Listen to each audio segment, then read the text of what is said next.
Allah, sebenarnya itu sepeda itu bukan soal jadi atlet, lagi galau antara kangen rindu syuting, tawaran berdatangan tapi masih patuh prokes, terus akhirnya ingin sehat, endorfin happy sepeda. Karena masuk ke gym takut, ruangan tertutup, gitu berkerumun, akhirnya sepedahan. Tapi ya itulah, namanya kita udah hati-hati, orang lain belum tentu. Ada supir truk yang lalai ikat galon. Kemarin yang kedua kali ibu-ibu belajar pakai seli mendadak keluar jalur, tabrakan, dan akhirnya sekarang masih harus MRI, bahu kanan, lutut kanan. Yang pertama pipi kiri retak, jari tengah patah, tulang dada geser gitu. Tapi di situ saya banyak mendapat hikmah, mensyukuri nikmat sehat, pulang kembali bisa peluk anak-anak. Terus mikir flashback 5-10 tahun yang lalu, kayaknya nggak mikirin sehat ya. Syuting tuh yang sampai 5 lokasi sehari, masih ada tawaran 1 job lagi. Bisa nggak yang jam 4 dinaikin jam 2, selesainya yang jam 4 mulai mundur jam 6, masukin lagi gitu kan. Semua dipadetin. Kalau sekarang udah mulai mikir, tangan diajak ngomong, kaki diajak ngomong, bilang makasih ya telah menopang hidup saya atau apapun gitu. Jadi ya itulah, banyak bersyukur.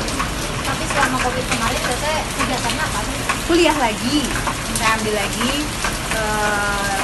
ilmu komunikasi politik, sama satu lagi neuroscience, ilmu otak. Mau buka praktek rencananya insya Allah. Jadi bukan hanya psikolog, konseling, tapi lebih ke coaching, motivator, dan parenting. Tapi kalau di dunia entertainnya lagi gimana tuh? Kangen, udah pasti dari umur 16 tahun syuting, tapi akhirnya sekarang lebih memikirkan kesehatan nomor 1. Kalau jam kerjanya masih wajar, masih normal, karena mikirnya investasi jangka panjang, pengen anak-anak sampai besar, menikah, punya anak, jadi aku ketemu cucunya, gitu, cucu-cucu, semua anak-anaknya, jadi udah mikirnya ke sana. Oh, udah 2 kali jatuh, maksudnya ada trauma juga nggak sih, beda jauh-jauh gitu? Iya, sebenarnya nggak masalah jauh ya, itu sih deket rumah loh sebenarnya, tapi ternyata traumanya bukan trauma sih. Itu tadi kembali, orang lain, kita udah hati-hati, orang lain belum tentu. Jadi sekarang itu dimanapun, kapanpun, kalau yang masih sepedahan tuh mereka di jalan raya umum ya.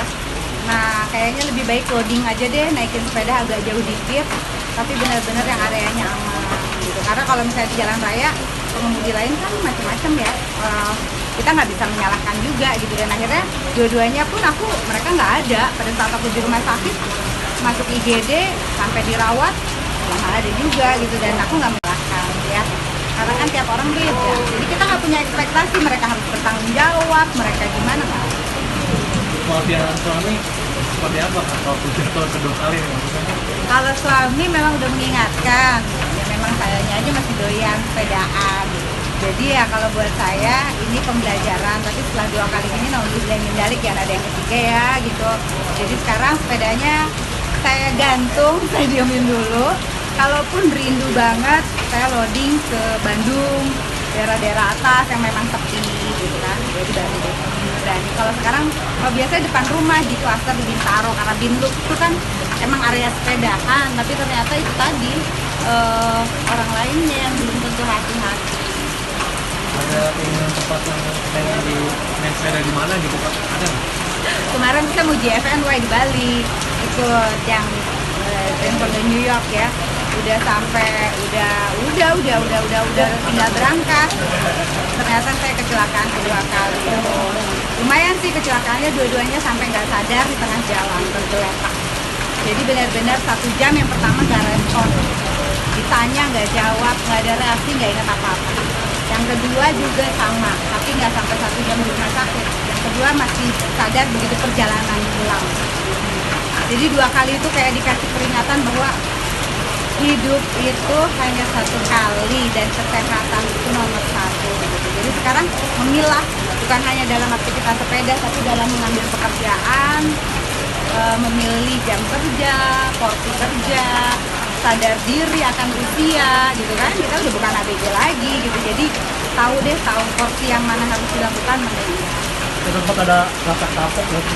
apalagi 2 kali kan. Iya, sebenarnya, tapi ya itu tadi yang lebih parah dari saya, kakak saya 600 kilo sepedaannya. Saya baru batasan paling maksimal 170 sampai 100. Ada musibah, yang 600 kakak saya juga alhamdulillah gitu. Jadi ya mungkin di situ Allah kalau buat saya memberi kasih sayangnya, ingetin saya daripada nanti saya udah sepedaan kemana-mana yang lebih parah truknya kayak JFNW di Bali.